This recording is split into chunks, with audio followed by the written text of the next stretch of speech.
Well, hello, I'm Debbie Skyrme, and my business is Celebrant Spain. And as you might guess, I am a celebrant in Spain. And right now I'm in southern Spain where I mostly officiate, and it's summer. We have temperatures of 30 degrees plus in the shade, and it's brilliant weather. Now with me, I have my celebrant buddy, Sally Cattle. Would you like to introduce yourself and tell us all about you and where you are? Because it's a bit different, isn't it? Yes, thank you, Debbie. Hi, everybody. Kia ora. I'm Sally Cattle, and I'm a independent celebrant here in New Zealand. I live in the South Island of New Zealand.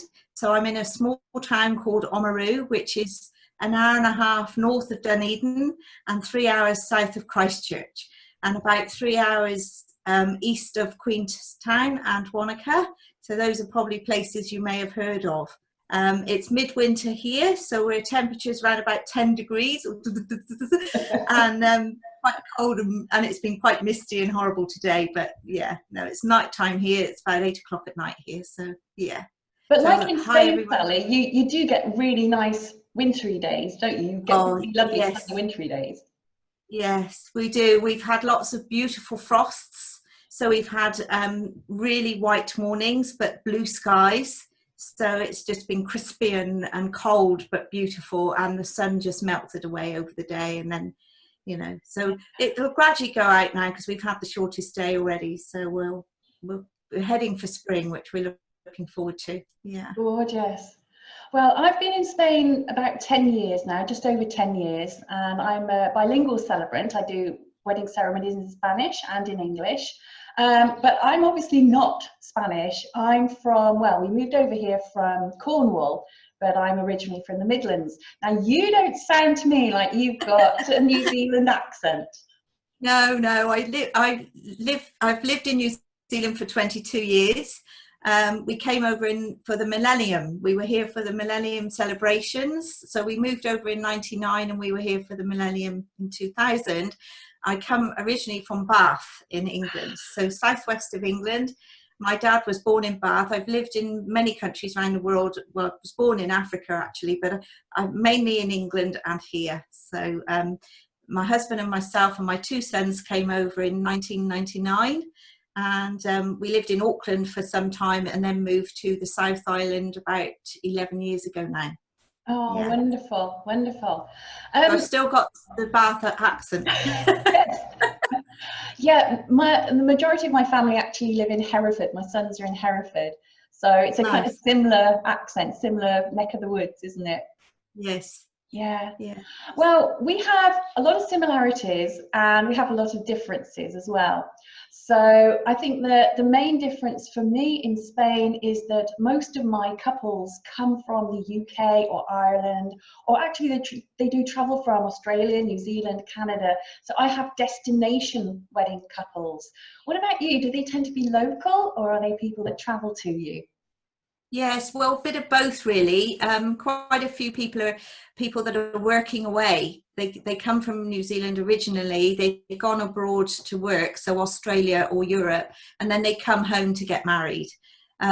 Some people have come here for holiday, so they want to get married while they're here or have vow renewals, that sort of thing. But it's very similar in that respect.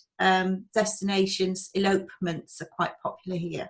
Oh yes, I've seen some of your elopement photos. They're gorgeous.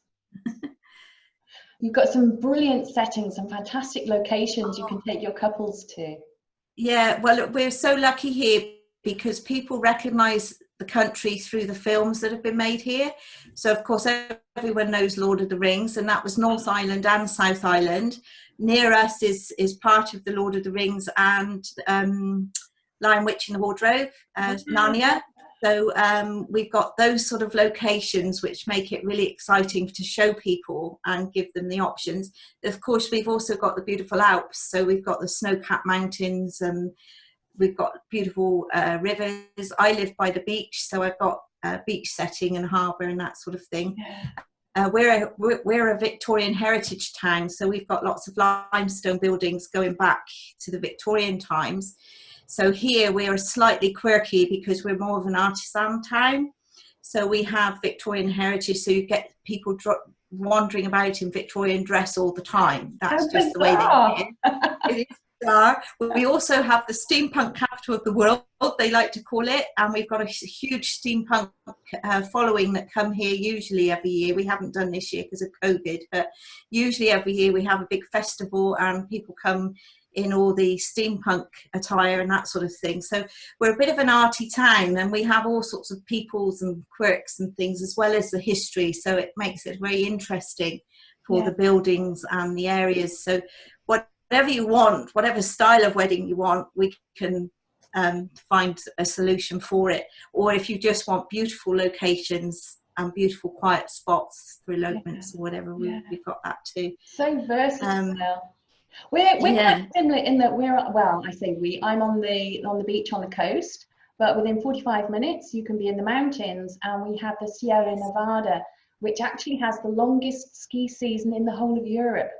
So not many people realise that you can ski in Spain, and here you really can ski in the morning, sunbathe in the afternoon. It's wonderful. Yeah, great. Another difference, Sally, between what I do, because I do symbolic wedding ceremonies, and my couples have to get married in the country that they originate from, or they can get married in Gibraltar.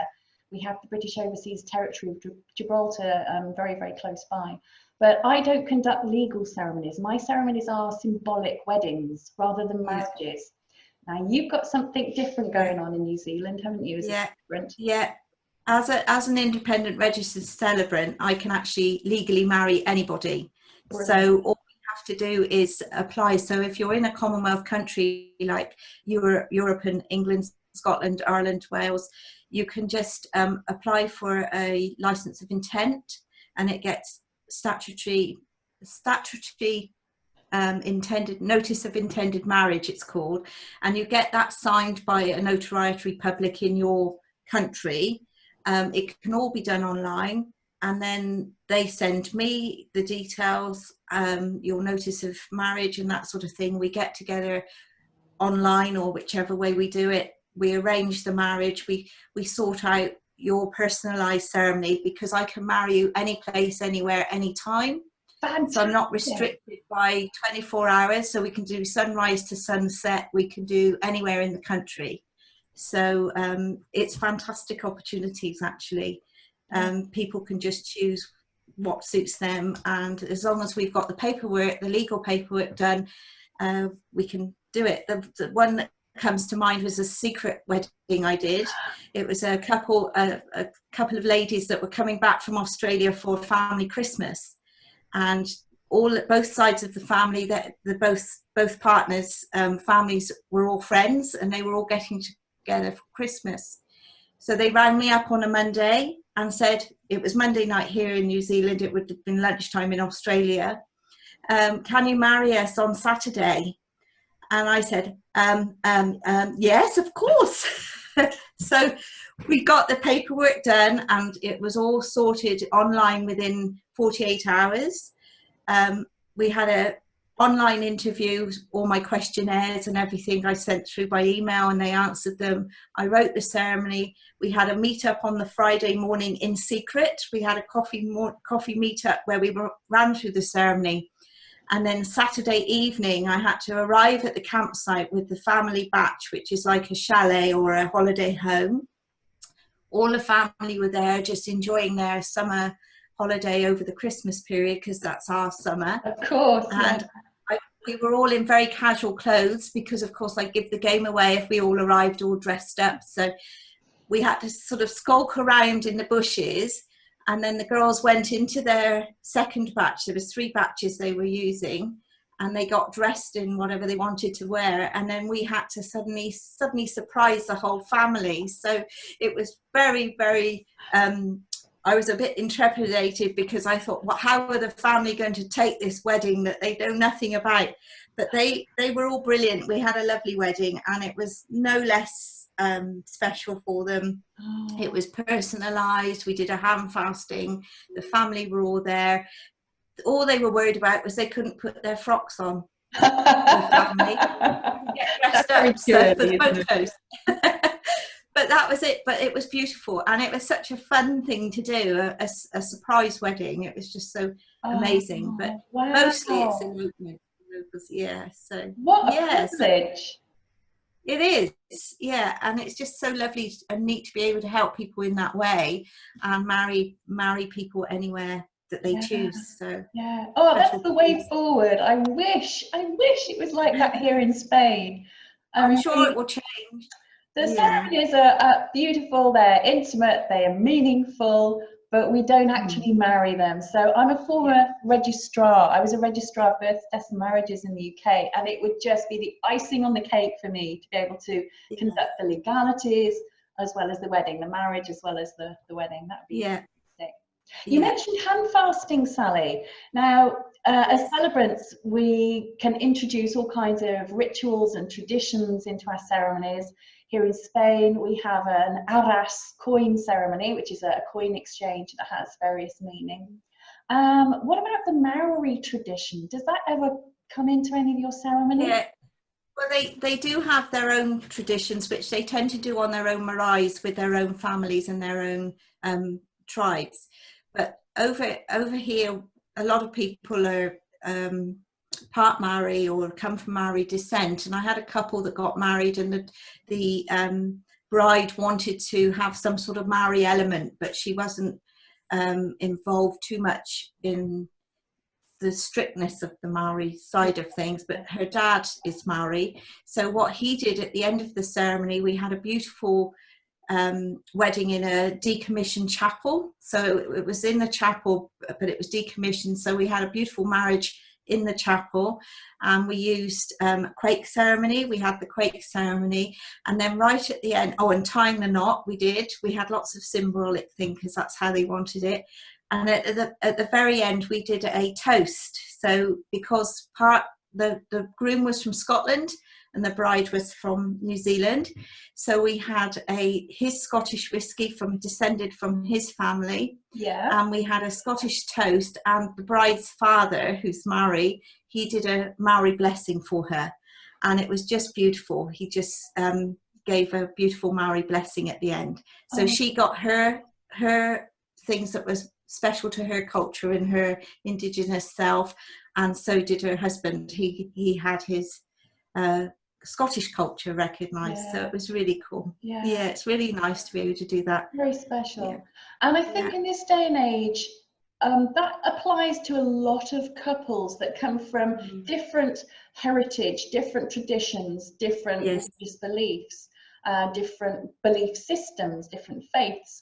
It's so wonderful that we can take elements from both and blend them and make something that is bespoke, and that both sides of the family feel that they're getting something from it. And it's a unification as well of all those elements, isn't it? It really brings families together.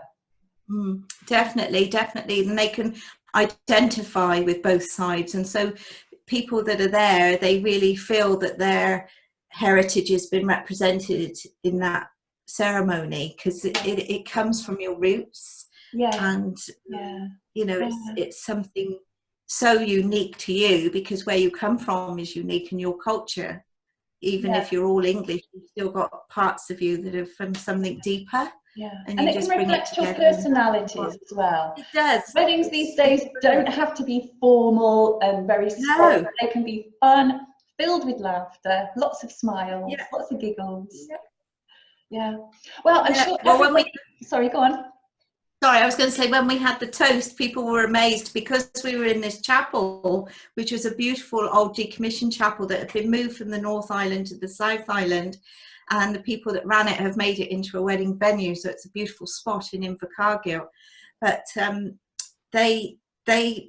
I had to ask permission, because I thought, are they going to worry about me using Scotch whiskey toast at the end of this ceremony? But she was fine. And actually, everybody appreciated it because it was symbolising the heritage, and it was recognising his background, and what the whiskey was actually from his great-great-grandparents descended down. So it was quite incredible, actually. Very special. Quite moving. People. Very special. Yeah. Well, I'm sure people would love to get in contact with you and know more about you and what you do. So what's your website? How can we find you on social media, Sally? Oh, thank you, Debbie. Yes, I can be found on my website, which is www.celebratewithsally.com, and my social media is at Celebrate with Sally. So you can find me on Facebook, Instagram, and YouTube as well now, and my website. All over. Well, and if you want an email, it's hello@celebratewithsally.com. Great. Well, I'll definitely put all the information in the comments below and probably in the text of the video as well. So I'm Debbie Skyrme, and my business is Celebrant Spain. My website is celebrantspain.es for España, and I'm at Celebrant Spain all over social media. So just type in Celebrant Spain and I'll pop up. Sally, you're my celebrant buddy in the course where we met, the Celebrant Success Accelerator, the graduate group, and you've been a wonderful buddy to me. So I just wanted to say a very personal thank you to you. It's been a real pleasure chatting with you, and we must do this again. We must do it again. Yes, thank you, Debbie. Okay. Yes, thank you, Debbie. Time difference makes it hard for us, but we manage. So thank you for having me on talking today. You're welcome. Well, I'm going to hit the stop button now before we bore people, and we can start chatting a bit more offline. So we'll say goodbye to everybody for now. Bye, everyone.